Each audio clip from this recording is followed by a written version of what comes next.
আজ 21শে জুলাই।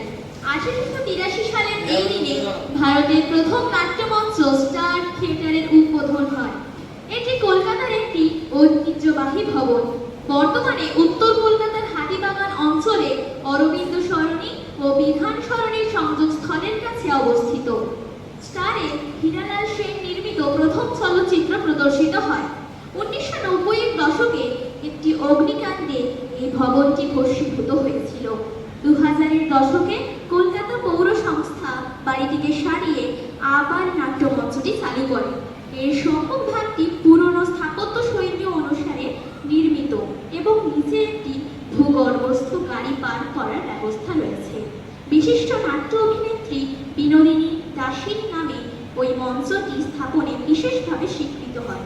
নাট্যকার গিরিশ চন্দ্র ঘোষের অনেক নাটক এই মঞ্চে মঞ্চস্থ হয়েছে।